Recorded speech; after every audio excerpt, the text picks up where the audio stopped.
Hoje o nosso assunto é fogos de artifício, fogos, foguete, barulho e como isso afeta os cães, né? Como que isso surgiu, o que eu posso fazer para resolver ou pelo menos amenizar esse problema, o que está no nosso controle, o que não está no nosso controle.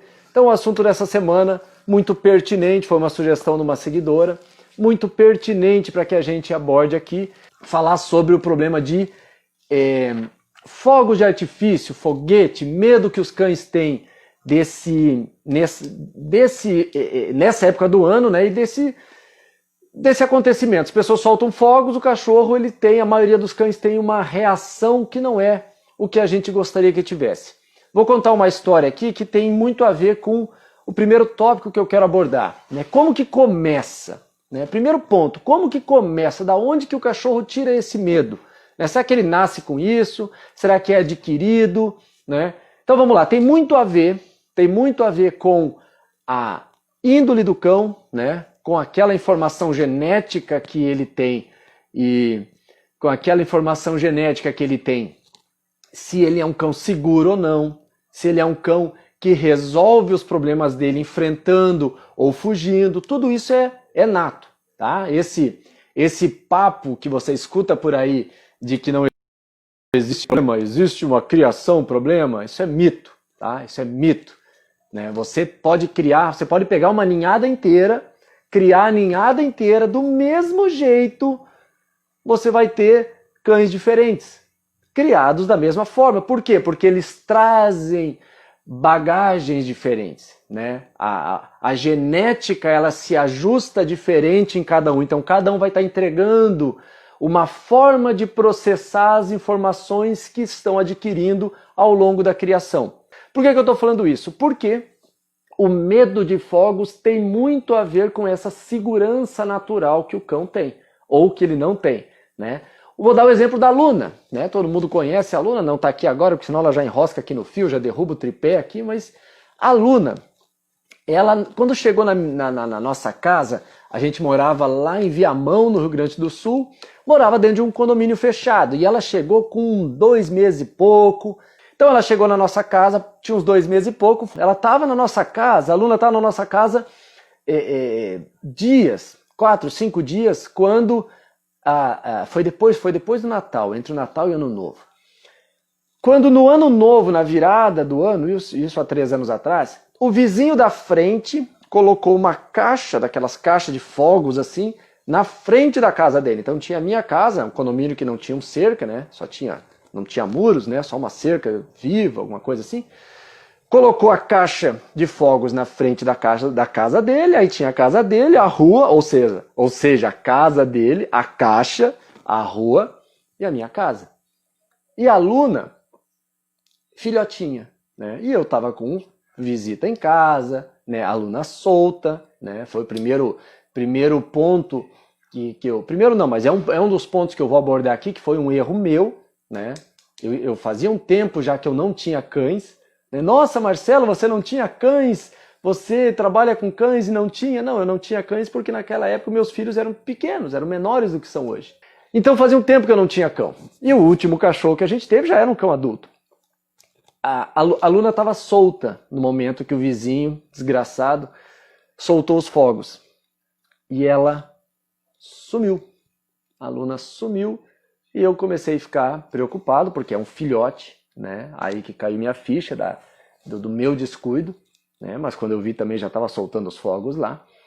Ela sumiu e isso era meia-noite, começamos a procurar ela. Eu fui encontrar ela no final do meu pátio, tinha a casa, tinha o pátio, no final do pátio era o muro já do condomínio meio um pouco afastado, então atrás do condomínio tinha um potreiro de vacas, tinha açude, e ela estava entre a base do muro e um barranco que tinha depois, né? Ela conseguiu passar o muro e ficar presa naquele barranco ali.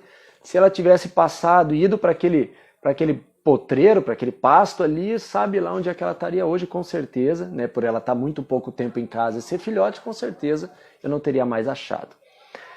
Resultado, por que eu estou contando essa história? Porque uma das causas do medo, uma das causas do trauma que o cão tem em relação a fogos, diz respeito à primeira experiência dele.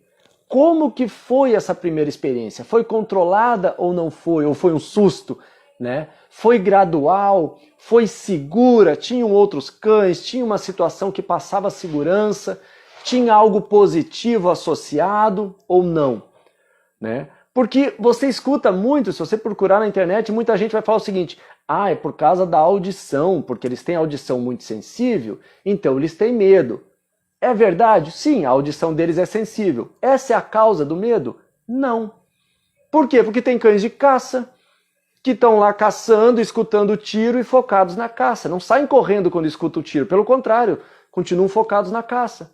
Tem cães de polícia, que eu já trabalhei muitos anos, que você está ali dando o tiro e o cachorro está do teu lado querendo que você solte para ele ir lá morder o cara que está atirando em você. Né? Ele não está com medo do tiro, você está dando tiro do lado dele. Então, não é somente o fato dele ter uma sensibilidade maior que vai causar o medo.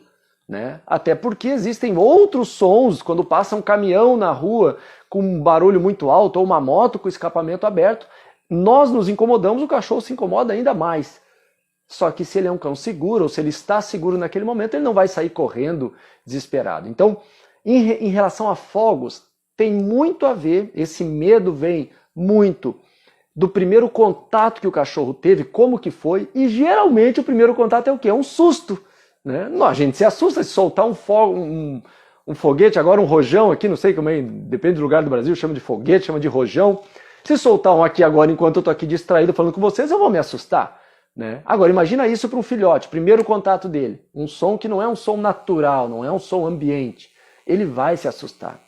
E às vezes o primeiro contato é, no caso, como foi o da Luna, não foi um, foram vários, foi uma sequência, foi uma caixa de fogos. Né? Isso marca o cachorro para a vida inteira, e a Luna é um cão inseguro.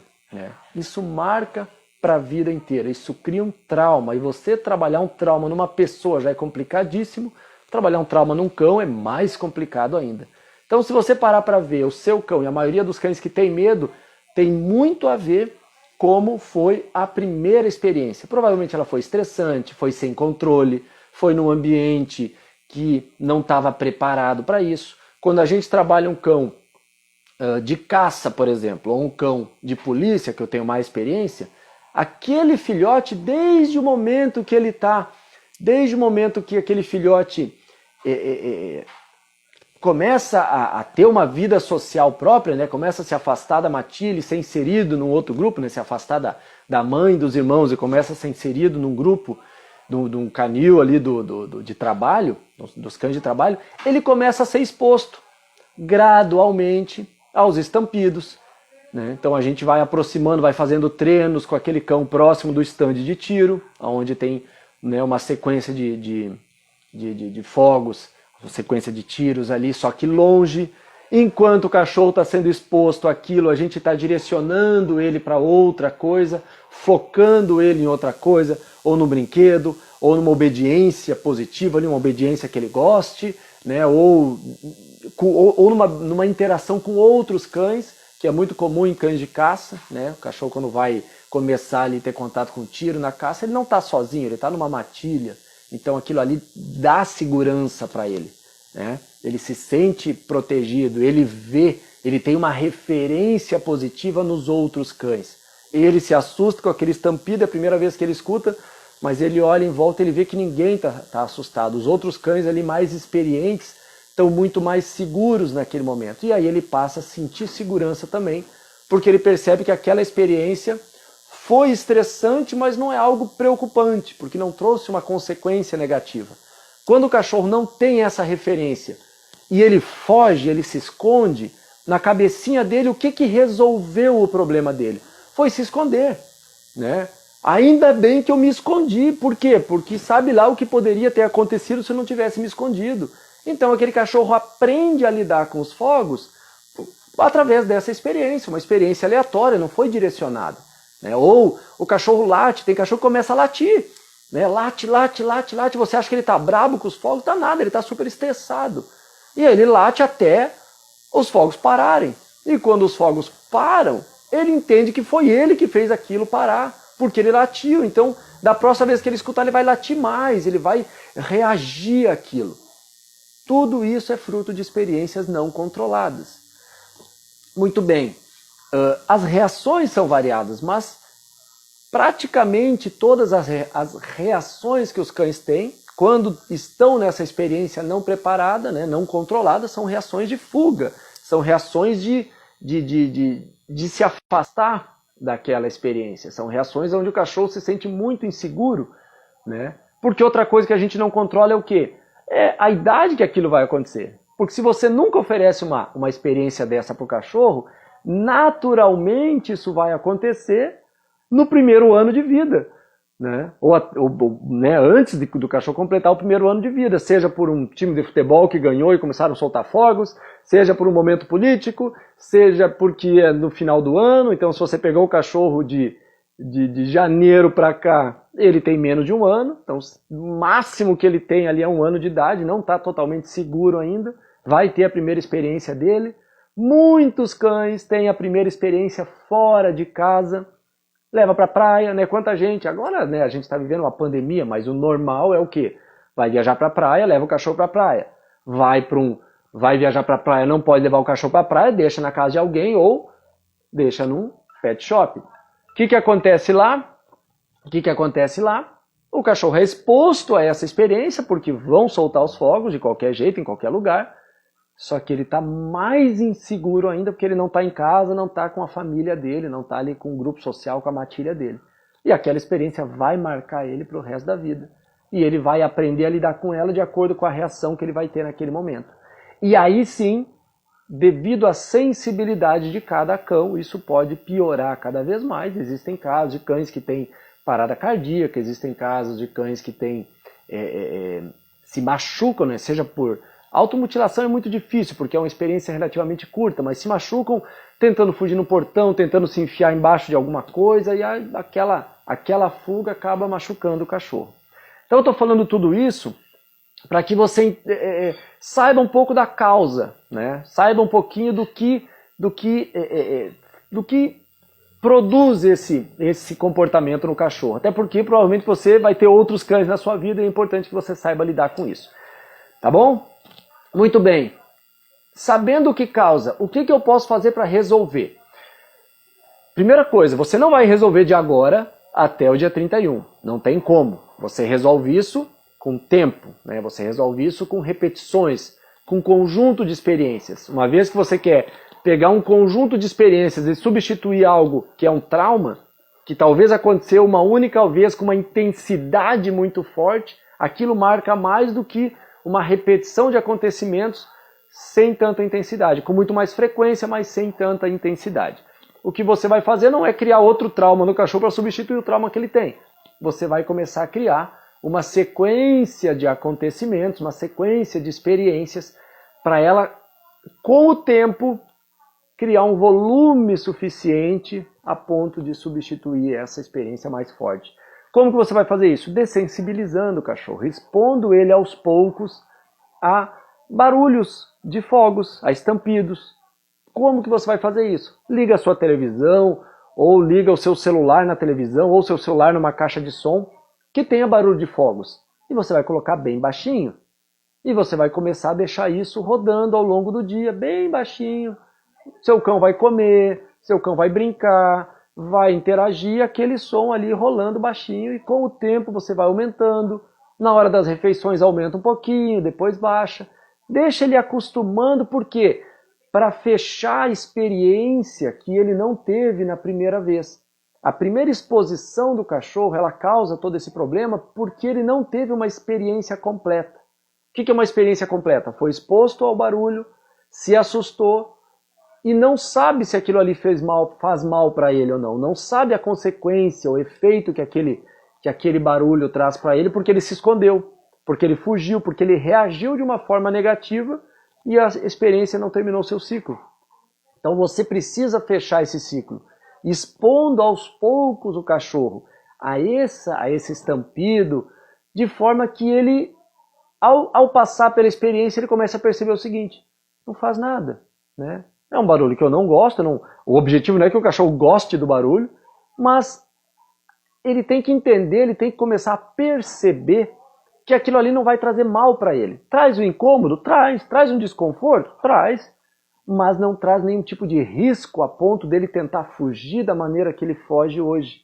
Por quê? Porque você precisa, hoje, se preparar para o hoje, né? Depois, isso que eu falei, eu vou repetir também lá no final, daqui a pouquinho, mas é um trabalho a longo prazo. É um trabalho de reforço positivo associado a uma experiência negativa para mudar o valor daquela experiência, e isso demora um certo tempo. Mas o que você pode fazer no hoje? Né? Hoje, Marcelo, hoje, meu cachorro hoje, primeira coisa, a coisa mais importante que você pode fazer, e eu acho particularmente que é uma das coisas mais difíceis: esteja calma. Esteja calma. Você sabe que vai ter fogos, você sabe a reação do seu cachorro, mas você não pode sair do teu eixo, você não pode sair do teu estado normal. Porque você é a referência máxima, ou deveria ser a referência máxima de proteção e de segurança para o seu cão. Todo o meu trabalho, que é meu cliente sabe, eu foco nisso, em construir uma referência de segurança. Não só uma referência de carinho, de amor, mas também de respeito e segurança, né? Então você é a segurança máxima do seu cachorro. Ele tem que olhar em você uma segurança para sentir que ele também está seguro perto de você. É assim que o filhote começa a aprender, quando a gente vai expondo ele aos poucos, colocando ele dentro de uma matilha com cães mais seguros, tá? Então, primeiro ponto, que eu acho que é o mais difícil, por quê? Porque as pessoas tendem a acalmar o cachorro. Isso é uma coisa que você não vai fazer, né? Porque a sua intenção é maravilhosa, a sua intenção é acalmar, mas na prática você está potencializando, você está reforçando aquela reação do seu cachorro, que provavelmente foi uma reação de fuga, uma reação de se esconder, e você corre lá, pega no colo, tenta acalmar, dá beijinho, abracinho. Você está realmente dizendo, confirmando para o seu cão que ele passou por uma situação perigosíssima e que você está ali para proteger ele do perigo. E o dia que você não tiver, né, ele não vai saber o que fazer. Então, primeira coisa, esteja calma. Não estou dizendo para ignorar o cachorro, estou dizendo para não tentar acalmar, porque naquele momento não vai ter esse efeito. O que a gente vai tentar fazer? Tentar mudar o foco do cachorro. Tá? Como que muda o foco do cachorro? Prepara ele para aquele momento com outras coisas que ele gosta. Tá? O que ele gosta? Ele gosta de petisco, ele gosta de brinquedo que tem um pouquinho de comida dentro, né? Ele gosta de sei lá, de um passatempo específico. Prepara ele, né, para aquele momento e interage naturalmente, como se você estivesse interagindo sem os fogos, né? Então, se você tem uma brincadeira que você faz com o seu cão, ele adora que eu brinque disso. Brinque com ele, comece antes dos fogos e continua durante os fogos, né? Se ele sair, se ele fugir, tenta chamar, né? Se ele não vier, não tenta tirar ele de lá, eu já vou falar sobre isso, e nem tenta ir lá e pegar no colo e tentar acalmar, tá? Por quê? Porque a gente precisa, né, como eu falei antes, preparar o cachorro para isso. A preparação demora um certo tempo. Então, a preparação ela envolve a exposição gradual e controlada a esse som, para ir dessensibilizando, e envolve a construção de um porto seguro dentro de casa, que é muito parecido com aquilo que eu falei na live de alguns dias atrás, a live que falava da ansiedade da separação. Quando você sai de casa, o teu cachorro fica desesperado. Por quê? Porque ele não tem uma referência de segurança dentro de casa que não seja você. No momento que você sai de casa, ele perde toda a segurança.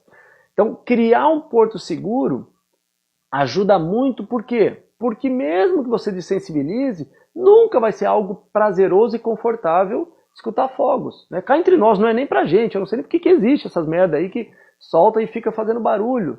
Eu até acho bonito quando são aqueles fogos, né, que colorem o céu, mas quando é essa porcaria que só faz barulho e fumaça, para mim essa merda não precisava nem existir. Não vejo graça nenhuma, né? Imagine os cães. Então nunca vai ser uma coisa confortável. Por isso que eles precisam ter, e você precisa construir um porto seguro para que ele saiba onde ir. para que ele saia, para que ele se sinta seguro naquele momento até aquela experiência passar. Isso é muito importante. Outras coisas que são importantes, que foi o meu erro com a Luna, né? Mantenha o cachorro dentro de casa, aonde você sabe que ele não vai fugir. Se o teu cachorro é acostumado a pular a janela, a fugir, fecha as janelas, né? Não deixa ele no pátio, não deixa, pelo amor de Deus, amarrado, né? Tira de lá e fecha a casa, deixa ele dentro de casa. Meu cachorro é de pátio, não tem como botar dentro de casa. Então fecha bem o pátio, cuida lá se o portão está bem fechado, né? São situações que você pode fazer para evitar um mal maior, né? Evitar uma fuga de casa, um atropelamento. Se vocês soubessem os casos que tem de cães que fogem em função dos fogos, é algo absurdo. Naquele condomínio que eu morava, então, né? Quem mora em condomínio sabe, a gente tem o WhatsApp do grupo do condomínio. Nossa, começava a pipocar e alguém viu a Mel, alguém viu o Johnny, alguém viu não sei quem, por quê? Porque fugiram de casa. Então, não vamos criar outro problema em cima de um problema, né? Proteja seu cachorro, mantenha ele dentro de casa, deixe um porto seguro para ele. Se ele gosta de ficar embaixo de tal armário ou embaixo de tal cama, deixa ele até lá, não evita o acesso dele. Se ele está lá dentro, não tenta tirar para acalmar, né? Deixa ele lá. A gente vai trabalhar para que ele não busque mais um lugar assim, mas nesse momento, deixa. Outra coisa, eu sou meio avesso a certas práticas comerciais, né? Por exemplo, vou dar um exemplo aqui, o xixizinho, aqui pode, aqui não pode. Aquilo ali funciona aleatoriamente, né? Então não dá para dizer assim que eu comprei o xipode e meu cachorro resolveu, porque outra pessoa pode comprar e não resolver, né? Então se o método não resolve para todo mundo, não é muito bom. Mas é muito comercial, né? Então muito se fala nessa época também de florais, de essências, de isso, de aquilo. Não vejo na prática, né, muito resultado nisso não, tá? Eu sou bem cético para esse tipo de coisa, né? Eu sei que tem gente que gosta de colocar o cachorro para fazer cromoterapia, colocar o cachorro para fazer ofurô, colocar o cachorro para... É bonito pra gente se sentir bem, né? Porque o cachorro tá lá, né? Mas para eles, na boa, né? Eles não dão valor para essas coisas como a gente dá. Eu já disse isso e repito várias vezes, o seu cachorro pouco se importa do carro que você tem na garagem, ele pouco se importa com quanto tem na sua conta corrente, ele nem sabe o que é uma conta corrente, né? O seu cachorro pouco importa quantos anéis tem no seu dedo, ele quer a sua mão, ele quer o carinho, né? Ele não quer saber se você pagou R$120 ou R$20 por uma guia, ele quer passear, né? Ele não importa se o teu tapete for um tapete importado ou se é um... Ele quer estar perto de você e pronto. Então eles são muito simples, a gente pode aprender muito com eles nesse ponto, tá? Então, eu não sou muito fã desses paliativos. Se você for sedar o seu cachorro, se você for fazer alguma coisa assim, fala com o veterinário, tá? Também não sou a pessoa melhor para te indicar. Mas eu também não sou muito a favor de colocar algodão, tá? Não sou a favor, porque provavelmente você vai colocar a quantidade errada, ou você vai colocar pouco e o algodão vai lá para dentro e é difícil de tirar, ou você vai colocar muito e talvez aquele algodão caia, ele vai se coçar, vai cair. E tem cachorro que come o algodão, então você pega um problema assim e transforma num problemão. Então também não sou muito a favor, deixa o cão normal. E outra, quando você começa a colocar algodão, 1 ou 2 vezes, o teu cachorro já aprende o seguinte, experimenta depois pegar ele aleatoriamente e botar algodão no ouvido para ver, ele vai correr para baixo da cama, porque ele já sabe, você está ligando ele, você está dizendo para ele, terão fogos, estou te preparando porque vão ter fogos, e vai ser terrível, estou tapando o teu ouvido. E o que a gente quer não é isso, a gente quer trazer para um nível onde o cachorro, mesmo não gostando, mesmo se sentindo mal, como eu também me sinto com aquelas porcarias, ele não entre num frenesi, não entre num sofrimento desnecessário, né? Então, também não sou muito a favor de botar algodão no ouvido, tá? E não tem cura. Tem gente que fala, como que eu posso resolver? Não se resolve esse problema, se melhora. Eu tenho uma experiência também, desde o tempo do meu pai, com cães de exposição, né? Principalmente pastores alemães, que meu pai era criador de pastor alemão. Cães de exposição, que são cães que têm também uma parte da sua seleção na exposição. Para quem não sabe, né, exposição, provas de adestramento surgiram lá atrás, não como esporte, como são hoje, mas como ponto de corte para reprodução. Foi para isso que surgiram. Lá atrás, lá na Alemanha, lá atrás principalmente, no caso do pastor alemão, surgiram exposições onde os cães eram avaliados fisicamente, né? E eles eram avaliados também quanto à sua índole, para serem selecionados para criação ou não, para melhorar cada vez mais o plantel. Então, para isso que surgiu. Hoje em dia, virou um esporte, tem vários segmentos de esporte que envolvem cães, e praticamente todos os esportes também avaliam o quê? A índole do cão, seja uma índole combativa, né? Que a maioria dos esportes também que envolve cães de trabalho, né? Tirando a agility, mas cães de trabalho envolve mordida, envolve uma proteção, um exercício de proteção, e envolve também tiro, barulho de tiro, né? Por que que tem que ter? Porque o cão tem que ser indiferente ao tiro. O que se quer de um cão de trabalho é uma indiferença. E aquele cão tem a mesma sensibilidade que o seu cão tem, que a Luna tem. Só que ele foi exposto de uma maneira e ele vem de uma linhagem onde ele é um cão seguro, porque ele veio de cruzamentos onde cães seguros foram aproveitados.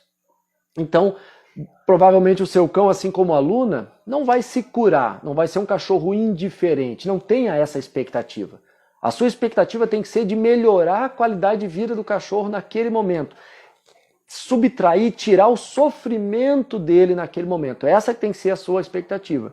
Não que ele vai estar 12/8, porque não vai estar. Isso eu estou afirmando aqui, isso é fato. Mas você pode melhorar muito no longo prazo.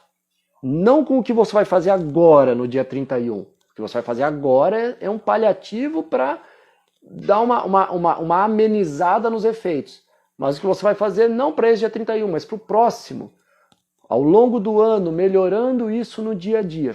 Aí sim o seu cachorro vai estar mais tranquilo, com menos reação a esse tipo de acontecimento. Por quê? Porque ele já fechou o ciclo de aprendizado dele, já percebeu que aquele barulho é desagradável, remete a uma experiência ruim, mas no final das contas não tem uma expectativa de algo ruim. Provavelmente hoje a Luna, quando ela escuta um barulho, ela ainda tem uma expectativa de algo ruim. Ela levanta, sai, busca um cantinho, deita.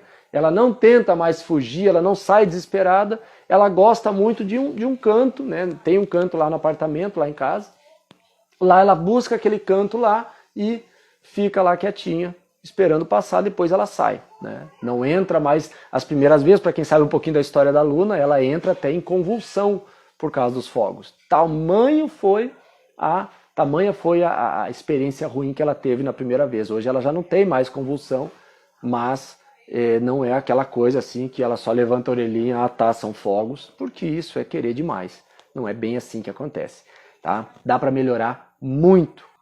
Não deixa sozinho em casa, óbvio, né? Não deixa, mas eu tenho cachorro, mas eu fui convidado a passar o Réveillon na casa dos amigos. Você tem cachorro, né? Você gosta do seu cachorro? Você quer que ele sofra ou não? Não deixa sozinho em casa. Por quê? Porque você vai estar potencializando uma experiência e provavelmente você vai deixar sozinho em casa. É o primeiro ano que você está fazendo isso, porque quem já tem cachorro já tem uma rotina que envolve o cachorro, né? Não precisaria nem falar isso. Em relação a passatempo para desviar o foco é o seguinte: não é alimentar o cachorro, porque a alimentação, dependendo da reação do cachorro, pode dar até um efeito de vômito, diarreia, alguma coisa. Mas passatempo, geralmente os passatempos mais atrativos são aqueles que envolvem comida.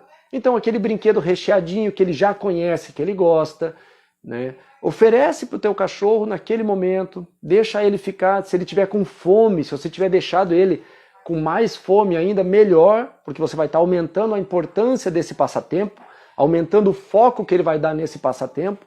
Se você tem, por exemplo, um Kong ou algum ossinho que você possa preencher com patê caseiro, com pasta de amendoim, e o seu cachorro está com mais fome do que o normal naquela hora, e você oferecer esse passatempo, talvez ele dê aquela assustada, escutou, mas continue ali naquele... Pode ser, não estou dizendo que isso vai acontecer, porque depende muito do nível de estresse que cada cão tem, né? Mas talvez seja um caminho que você possa seguir. No seu caso, talvez seja um caminho que você possa seguir, né? Tem cachorro que gosta de determinado brinquedo, ou gosta de determinada brincadeira, né? Ou gosta de alguma coisa que ele é fissurado, né? Ah, meu cachorro não tem nada mais importante para ele do que uma luzinha vermelhinha, ele fica louco. Então, começa a brincar com aquela luzinha ali um pouquinho antes dos fogos e ver o que ele vai associar, né? Nada também que sabote, nada que, por exemplo, eu vou ficar fazendo carinho, só carinho, que de repente ele vai associar o meu carinho aos fogos, que é uma experiência ruim. Também não vai acontecer isso porque não tem repetição suficiente para isso. Graças a Deus, fogos são experiências aleatórias, tá? Mas você precisa ter esse controle, você precisa ter essa antecipação. E a gente sabe que nessa época do ano é pior, tá bom?